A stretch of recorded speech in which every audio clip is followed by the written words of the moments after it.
Bonjour à toutes, cette semaine je vous retrouve pour un petit tuto en one stroke. Ça faisait pas très longtemps que j'en avais pas fait, mais j'aime beaucoup cette technique.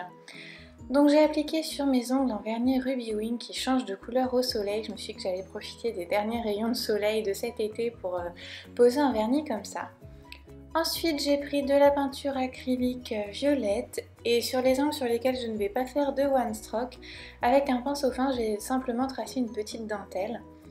Donc pour ça, comme vous le voyez, je fais deux ponts qui s'imbriquent les uns dans les autres, et par-dessus je vais faire plein de mini ponts pour créer la dentelle. Et je vais ajouter 3 petites gouttes à l'intersection de chaque pont. Si vous n'êtes pas à l'aise avec les traits fins, à la place de la petite dentelle et des tout petits ponts, vous pouvez faire aussi des points au dotting tool. Ensuite, j'attrape mon pinceau plat carré pour faire le one stroke. Donc je trempe mon pinceau moitié dans le blanc, moitié dans le violet. Et ensuite, je vais tracer mes fleurs et mes pétales. Donc c'est vraiment une fleur très très simple. Il y a juste 3 pétales. Si vous débutez en one stroke, c'est vraiment la première fleur à vous essayer à faire puisqu'elle est vraiment assez simple. Donc bien sûr, comme toujours en one stroke, je passe 2 couches.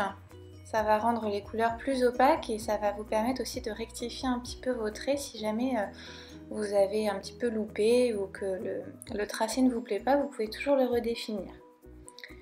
Ensuite, je reprends mon pinceau fin et avec la peinture blanche, je vais faire tous les contours de la fleur en ajoutant un petit peu de mouvement. C'est-à-dire que je ne fais pas les traits trop fins partout, je n'hésite pas à appuyer à certains endroits. Ça va permettre de donner du relief à la fleur et de la profondeur. On va avoir une impression par exemple de pétales retournés et c'est très sympa, donc n'hésitez pas à avoir des traits un petit peu tremblotants et à appuyer plus sur votre pinceau de temps en temps. Ensuite, toujours avec la pointe de mon pinceau, vous pouvez prendre un dotting tool, mais je trouve que ça fait trop régulier. Je fais des petits points partout à l'intérieur, donc des gros points et des petits points en allant plus vers l'extérieur des pétales. Et pour faire un rappel de la dentelle que j'ai fait sur les autres doigts, je vais en refaire une du coup juste à côté de ma fleur. Donc c'est exactement le même principe, je fais 2 petits ponts, plein de mini ponts par-dessus.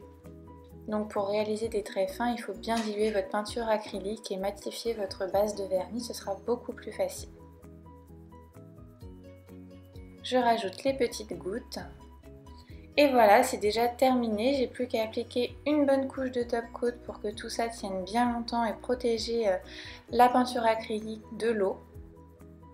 On n'oublie pas de border la tranche de l'ongle. Et voilà, ce nail art est terminé, moi j'ai vraiment adoré le porter, j'ai préféré sur la couleur beige en fait nude, puisque là vous voyez qu'au soleil ça change de couleur.